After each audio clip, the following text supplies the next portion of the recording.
All businesses have finite resources, people, time and equipment. So the Boston Matrix is a quick and simple way of analysing which parts of your business will benefit the most and give you the greatest return on the allocation of those resources. So there are two axes to the matrix. Down the bottom we have market share. So market share is the percentage of the total market that's been serviced by your company, which is measured either in revenue terms or in unit volume terms. So the higher your market share, the higher the proportion of the market you control. So the Boston Matrix assumes that if you enjoy high market share, you will be making money. This assumption is based on the idea that you will have been in the market long enough to have learned how to be profitable, and you will be enjoying scale economies that also give you an advantage. So the question is, should you be investing additional resources into a particular product line just because it's making you money?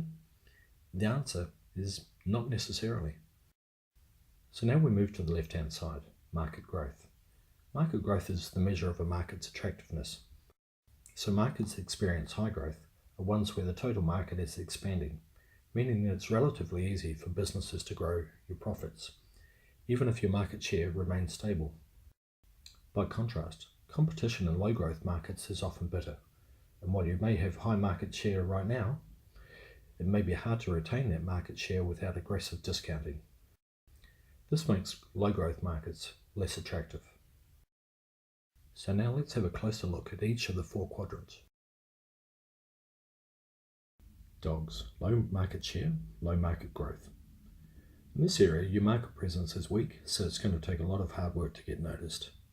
It's going to be difficult to make a profit, and because market growth is low, it's going to take a lot of hard work to improve the situation.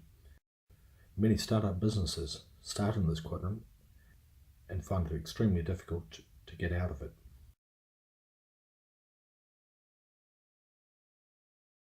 Question marks. Low market share, high market growth. These are opportunities people aren't sure what to do with. They aren't generating much revenue right now because you don't have a large market share. But they are in high growth markets, so the potential to make money is there. This is the area where startup businesses should be targeting. Stars, high market share, high market growth. Here you're well established and growth is exciting.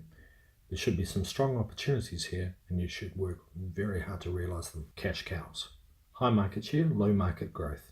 Here you're well established, so it's easier to get attention and exploit new opportunities. However, it's only worth expending a certain amount of effort because the market isn't growing and your opportunities are limited. So question marks might become stars and eventually cash cows, but they could just as easily absorb effort with little return. These opportunities need serious thought as to whether increased investment is warranted.